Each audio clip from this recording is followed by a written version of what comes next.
तारापीठ में हूँ इस वक्त और आज हम आपको माँ के भोग का दर्शन करवाएंगे। कहते हैं माँ के भोग के दर्शन मात्र से कष्ट और बाधाएं दूर हो जाती है। जय माता रा। पहले पुलाव रहता है माँ का भोग में। अच्छा। पुलाव के बाद रहता है मछली। ठीक है। उसके बाद रहता है मिठाई।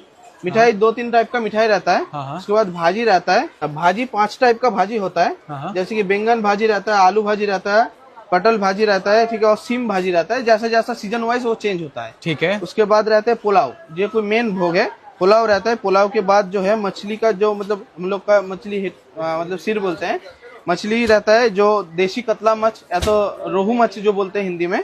और जो माँ का भोग का जो मेन प्रसादी है वो है कारण, जो कारण रहता है माँ का भोग में। और इसमें दही भी रहता है। दही भी रहता है जो कि माँ को भोग हिसाब से चढ़ाया जाता है। मिष्टी दही। हाँ, मिष्टी दही। ये है माँ का परमान्न भोग है। मतलब इसमें पायस भोग होता है। बंगाली में इसको पायस भोग बोलते हैं। ये माँ का भोग होता है। और भैया जो वेज भोग रहता है, हाँ, उसमें क्या रहता है? अच्छा, भेज जो भोग रहता है उसमें पुलाव, भाजी, मिठाई जो सब कुछ रहता है। सब्जी भी रहता है लेकिन उसमें मछली नहीं रहता है और संपूर्ण भेज रहता है। ठीक है। और जो हमारा जो भोग है इसमें प्याज लहसुन कुछ भी नहीं रहता, एकदम पूरा भेज रहता है। लेकिन इसमें क्या नॉन वेज जो भोग रहता है उसमें मछली ऐड होता है और जो भेज भोग होता है उसमें मछली नहीं आता है, वो अलग टाइप से होता तो है। कारण जो आप बोल रहे थे दारू, वो वेज भोग में रहते हैं? नहीं, वो आप कोई भक्त देना चाहता है तो दे सकते हैं। अच्छा। ठीक है, वो अलग से दे सकते हैं। लेकिन मतलब ऐसे में हम लोग नहीं देते हैं। लेकिन कोई डिमांड करेगा तो हम लोग देते हैं। देखिए, ऐसे में कतला मछ का मछली का माथा रहता है और कतला मछ रहता है भोग में। अगर कतला मछ नहीं मिलता है तो हम लोग रोहू मछली देते हैं। और मतलब माँ का जो विशेष जो मछली का भोग चढ़ता है वो है शोल मछ।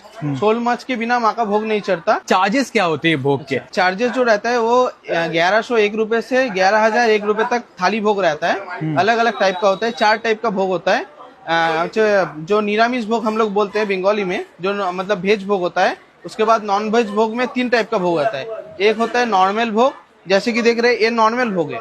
इसके बाद आता है एक राजभोग आता है, जो कि राजभोग अलग अलग टाइप का होता है। ठीक है, कोई बोलते हैं कि फल से सजाइए, कोई बोलते हैं मिठाई से सजाइए, ऐसा करके सजाते हैं। उसमें 4 टाइप का मछली आता है। हाँ, मतलब अलग अलग डिमांड अनुसार के हम लोग अलग अलग देते हैं। और एक है महाभोग। जो महाभोग में जो रहता है वो कारण रहता है, बलि का जो मीट रहता है वो भी रहता है। अच्छा, ये है भोग का मछली का जो सिर रहता है और ये मछली का पीसेस रहता है। जैसे कि पुण्यार्थी जो लोग होते हैं वो लोग इधर खाते हैं और डोनेट भी करते हैं भोग। ये रसगुल्ला रहता है, आम का रसगुल्ला।